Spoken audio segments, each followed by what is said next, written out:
Hello,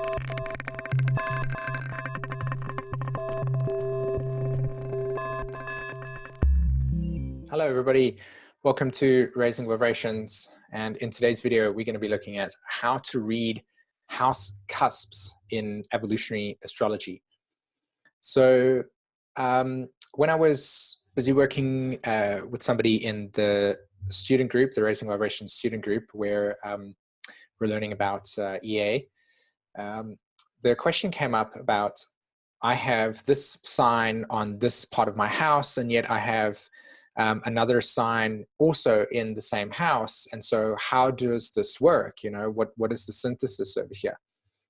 And I'm really inspired actually to do this because through, talking to a lot of clients in my practice and, teaching students to understand evolutionary astrology and how we read the chart, it became very obvious to me and very clear to me that this was something that a lot of people share as a common curiosity, which is, yeah, Simon, what happens when my second house is ruled by a Libra, but then I have, part of my second house also influenced by Scorpio. So what does that mean, and how do we kind of make sense of that? And so I think that this is great. And my attempt today is to help those of you that are interested in learning evolutionary astrology, and those of you that are understanding the dynamic of how to read a chart from this perspective, that you'd find some value in today's video.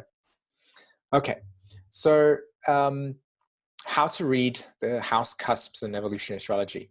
Before I jump into the actual chart itself, I did want to say to you that I love this picture so much because it represents to me the psychological and more abstract metaphor for how I see house cusps and what they represent, right? So the man over here, or the person over here, in its very kind of spiritual type of guru, not guru, but like, role of wizard type experience with the staff, this is you. This is your traveling self. And your traveling self is wandering the depths of your own psyche. And here comes along this earth existence of yours. And part of that earth existence brings you to understanding astrology. And astrology is a wheel. And on the wheel, these little sort of pie shapes exist. And we call them houses, right? And then you've got signs as well. And there's something interesting about the relationship between our traveling sense of identity, which is our awareness of our existence in the physical plane, and the kind of portals or zodiacal wheel that we use to access the inner dimensions of our reality. So our eyes allow us to perceive an outer reality through, the physical experience of the things that you have in front of you, your hands and stuff. And yet inwardly, to try and express an archetype can be very difficult, right? Because it's so abstract and requires, wording and such. And that's why words as an example formed. And that's what this picture represents to me. It's like the house cusps and the houses themselves are gateways into a realm. And each house represents a realm in which we are traversing or traveling the terrain of that environment. Okay. And the sign that rules that or influences the house cusp will tell us the flavor of that trajectory. It will tell us the flavor of that territory that we're in. And, when we get to understand what the map looks like, we're able to actually get a sense of what's, hidden within that portal, within that dimension. And so each house represents a dimension of space. And so this picture represents to me the traveling through the dimensions of time and space, which is essentially what evolutionary astrology does. It looks at the chart and says, you are a soul traveling through time and space. And this chart gives us a 3D model of how to understand that in an intuitive way. And that's pretty much the reason why I love this material so much. Okay. All right. So now that imagery is kind of firmly planted into your head, let's look quickly and very briefly. This is just for all of our new beginners. What is a house and what is a cusp, and how do you see this in your natal chart? Okay, so over here, actually, I actually created slides. So this is what you call a natal chart, all right? Or I'd like to also use it as the natural zodiac. And then you have these arrows. So the cusp is the point where the line, right, meets the outer frame. So there's a line over there that divides the circle. Okay, so you have 12 divisions representing the 12 signs, and wherever that line meets the outer sphere, there is a cusp. So that's what the cusp represents. Okay, and in this case, this person has Scorpio influencing the first house cusp. Okay, so Scorpio influencing the first house cusp. It's Scorpio rising there. You would have Sagittarius influencing the second house, right? Sagittarius is on the second house cusp. And so here again, just as another example, you've got Cancer ruling the ninth house cusp, okay? Now this is of a chart that's pretty straightforward. A majority of you won't actually have something as straightforward as that, but for those of you that have it straightforward, like, oh, I don't actually have any signs influencing my fourth and fifth house. It's just simply a sign ruling my first house. Like in this case, this person's first house is ruled by Scorpio. Okay, so now that we have this very basic understanding of how this works, let's go and have a look at an actual chart example, because this is primarily what I want to use here. A chart example, okay? Now, before you sort of look at the charts and analyze it, I want to kind of put some principles down that we use in evolutionary astrology to guide us in looking at a chart. And this is one of the things that I've actually sort of embedded deeply in my astrology school. And that is that astrology without philosophy is just learning a bunch of language that then gives you this opportunity to try and make sense of a bunch of squiggly lines on a piece of paper. And so anything without a philosophy really doesn't extract the essence out of it, the feminine out of it, right? It's just pure masculine in terms of intellect. And so understanding these core principles before applying what I'm about to share with you is essential, okay? And that is that evolutionary astrology looks at a chart and says, what are the repeating themes? Okay, question one, what are the repeating themes? Okay, so the word repeat means a pattern that seems to show up in similar ways, and in the chart, where do you see repeating themes? All right, similar patterns showing up. That's the first thing. Then the second thing is, okay, well, how do we establish, why are we using repeating themes? Like, what is the importance of that? And the second rule is evolutionary astrology likes to look at the chart from a perspective where it embeds or includes the spiritual law of three, okay?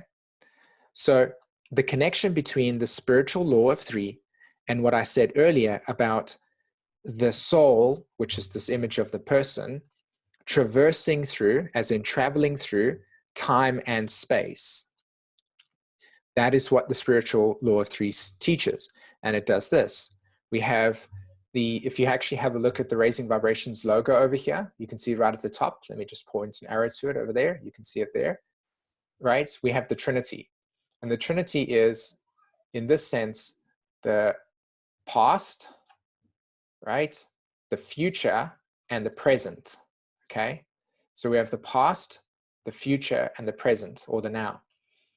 And this three symbol speaks to how we move from an event to what we are experiencing in the moment to what the potential outcome of that is going to be.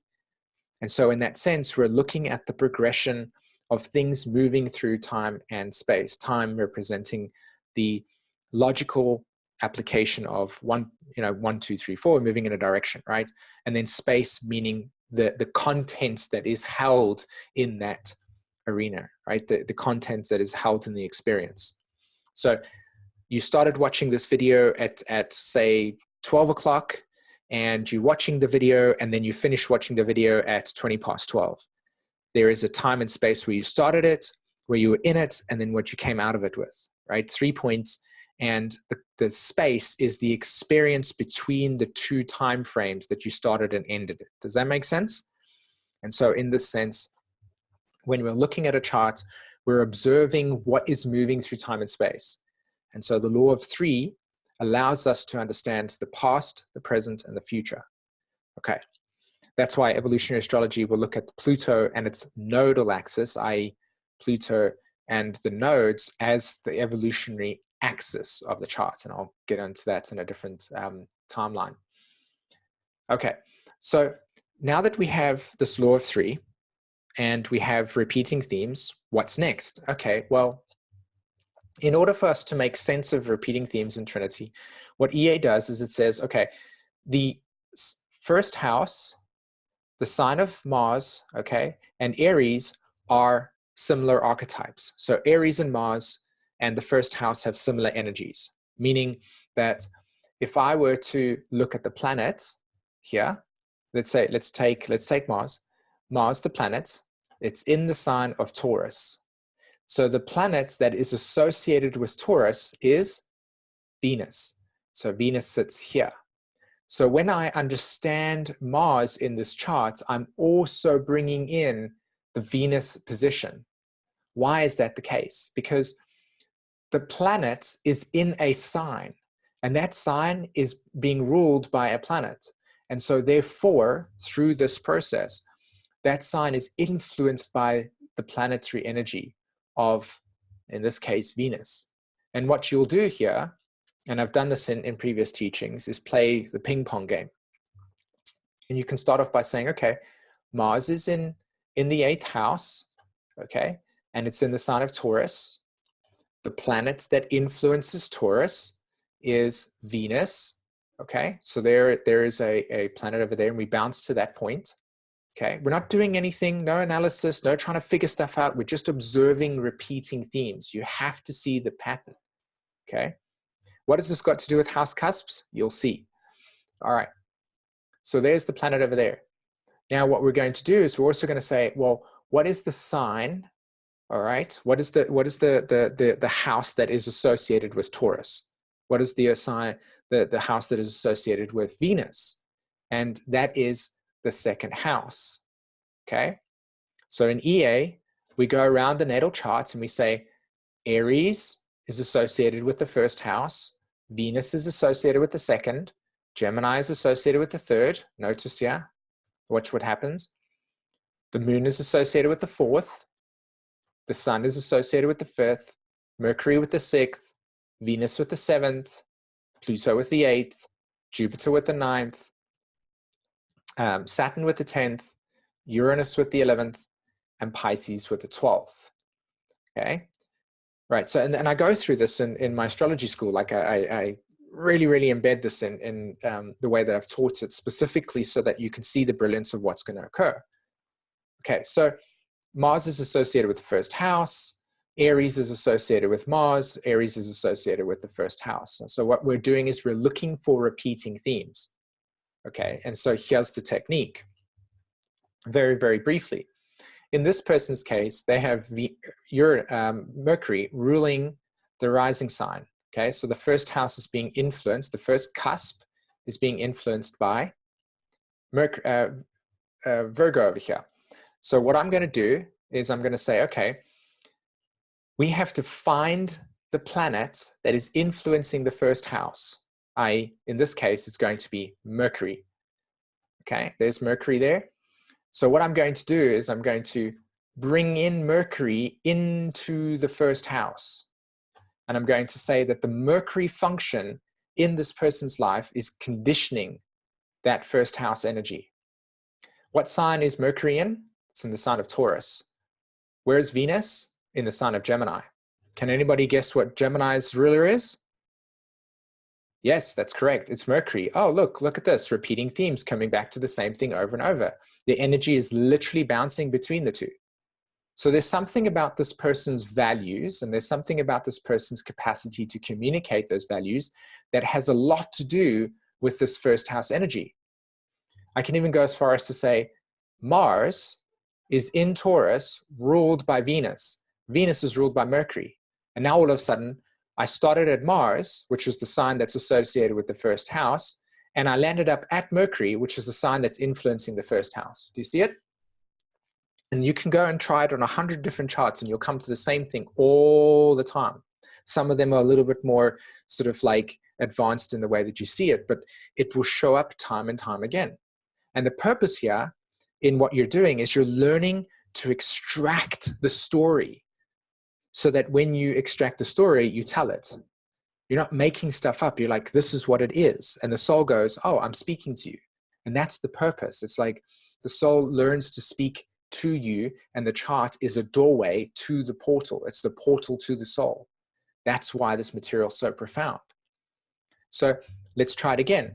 So when we look at the rising sign in the first house, we are interpreting the experience as something to do with communication, values. Now look at this. You have Chiron and the North Node in Libra. Can anybody tell me what the planet influences Libra? Yes, Venus. We pull Venus back in again, and Venus is, oh, it's in the sign of Gemini. And look at that. Bring Mercury. So something, there's a wound potentially in this person's capacity to be heard, to feel heard in a conversation. You can also see that with the North Node there's an indication of what? Discovering new communication techniques and values that are associated with their self-understanding. Let's look at this. The South Node's in the 7th house. In the sign of Aries, the planet that's influencing the South Node is Mars. And all of a sudden we go back to Venus over there, and we can see here clearly that Venus is also deeply influencing this planet in a very big way. Okay, so you just go around the whole entire chart. You're like, oh, okay, Libra is ruling the 2nd house. The sign there, Venus comes back into the 2nd house, and we see Scorpio there as well. Now notice where the moon is in Scorpio, right? So what we're going to do is we're going to bring in Pluto. Oh, look, Pluto's ruling the 3rd, which has to do with communication, or should I say Scorpio? But Pluto's also in the 3rd house of communication. So there's something around communication here. There's something around values and needs being understood. Can you start to see that by just starting out and doing this, we've extracted so much information? And I don't even have the aspects here, right? Notice this, Jupiter in Capricorn, ruled by Saturn, Saturn ruled by Mars, Mars ruled by Venus, Venus is in the 9th house, Jupiter's in Capricorn. It's like it brings us back down to this very clear image. So there's an example of how to look at that. Let's try another chart. Okay, go slower. Here's a person that has a rising sign that's got Libra. Venus is the planet that's influencing that. Now in this case, you're going to synthesize Venus, the North Node, Mercury, and the 10th house. That's a lot, which is why, for me, I think it's really important that if you get stuck on trying to synthesize these things, you need to go talk to an astrologer. You need to go talk to somebody that's proficient in the ability to synthesize these archetypes, because it can be very, very complex. So here we have another example. Like I said, Venus ruling the 1st house. We have Mars in, sorry, not Venus, but Libra ruling the 1st house. We've got Mars there, we've got the moon there, and the moon's in Scorpio. So another dynamic. And this is even one of those things where it's called a paradoxical chart. You know, Aries ruling the 7th, Libra ruling the 1st. How does Scorpio and Taurus work? This has got to do with polarities, and we'll save that for another video. Let's focus back on House Cusps. So you bring in Venus there. Now you've got Mars there as well. So Mars is sitting there in Libra.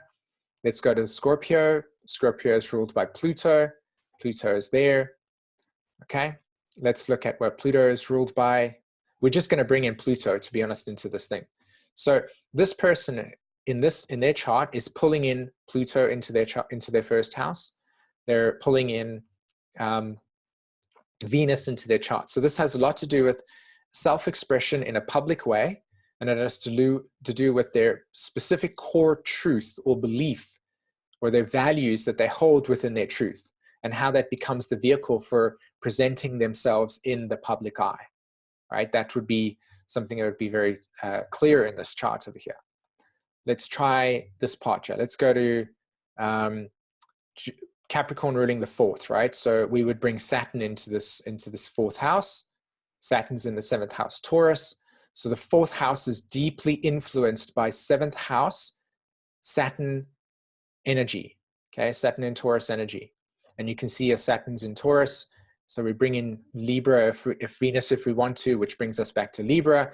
So there's a tremendous amount of recurring patterns here of looking at Saturn and saying, oh, this 4th house energy, look where the moon is. The moon is the ruler of is the same, has an association with the 4th house, the self-image, okay?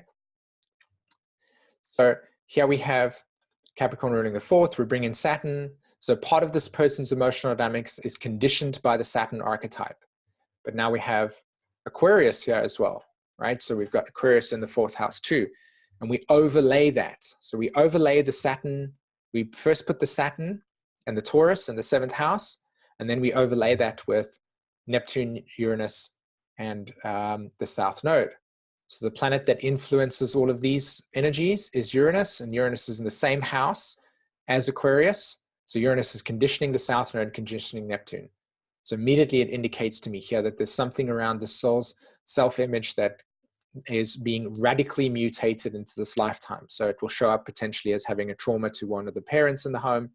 And there's a kind of necessary detachment from the values in the authority in the home that leads to this person having to find their own values, and that being part of their fate or destiny, as an example. And you'll see the storyline will just like light up for the person, right?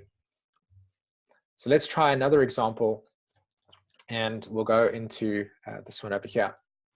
So here we have something really interesting, right? We have Taurus. Let's do this over here. Let's take the 9th house, right? 9th house is ruled by Virgo. So what we're going to do is bring Mercury into the chart to understand our 9th house energy. So Mercury, Pluto's conjunction in the 10th, it's very clear. So the 9th house is deeply conditioned by Pluto, Libra, Mercury dynamics, okay? And we'll look at the 10th house. The 10th house is ruled by Libra. So we'll bring in Venus in here, and Venus is conjunct Mars in the 8th house, Virgo. And we know that the planet that influences the Virgo archetype is Mercury. So just by looking at this, we can see that this person's philosophical truth is deeply conditioned by their Plutonian capacity to communicate this truth, and that their 10th house of, public definition has a lot to do with this Mars-Venus energy here, right? Potentially the values and the ability to mutate these values and then to communicate these values. That would be kind of a synthesis. And we've extracted that just by looking at the house cusps and bringing in the ruler. And that's the thing I want you to focus on, is that you have to bring in the planets that influences the house cusp to tell you what that house cusp is going to experience itself as. Here you can see Gemini rules the 6th, but Cancer is also intercepted in the 6th. So we've got to bring the moon in. Oh, look, the moon's in Gemini. So something about their communication of creativity, moon in the 5th, is influencing their capacity for Virgo dynamics. And you can see here, Gemini rules the 6th house, Gemini rules the Virgo archetype, and Gemini is deeply influenced consistently in the chart, always bringing you back to Mercury. And it sits right at the top there, okay? All right, peeps. So before I end this conversation today, what I want you to focus on is that when you look at a chart, the house cusp, if you have, when you look at this, what you want to do is you want to get a pen and paper, you want to bring your chart up and you want to say, Aquarius rules my 1st house, so I'm going to look to Uranus. And I'm going to pull Uranus into my 1st house, and that's what the 1st house is like. Aquarius rules my 2nd, I'm going to pull Uranus into my 2nd, and I'm going to look for repeating themes. Now, in this case, it's very interesting, not with the aspects, but you'll see Uranus actually squares the Venus here. And why am I bringing in Venus? Because Venus is the planet that is associated with the 2nd house. Does that make sense? So here we have an interesting repetitive theme there. Okay, now I'm going to look at my 3rd house. My 3rd house is influenced by Neptune. There's Neptune. Neptune's in Sagittarius, and it actually opposes the moon exactly in Gemini. There's like a connection between Gemini and the third house in that opposition. So that third house is influenced by Neptune and moon dynamics. So you know the territory of the house by looking at the position of the planets in the chart. Okay, and you just go around your whole chart and you'll see your chart will just lift up completely. Okay. All right, my friends, thanks very much for listening to this. If you have enjoyed the way that I communicate astrology and you would like to learn with me, I have a school, and that school is available online, and in the description is an actual link to go and check that out. I encourage you to do that if you feel that you want to take your studies more seriously. Thanks to the person that had posted the question in the student group that then prompted this video. And for those of you that have got something out of this, please share your value in the comments below. I'd love to hear that, all right? Okay, peeps, have a wonderful day. Take care. Bye-bye.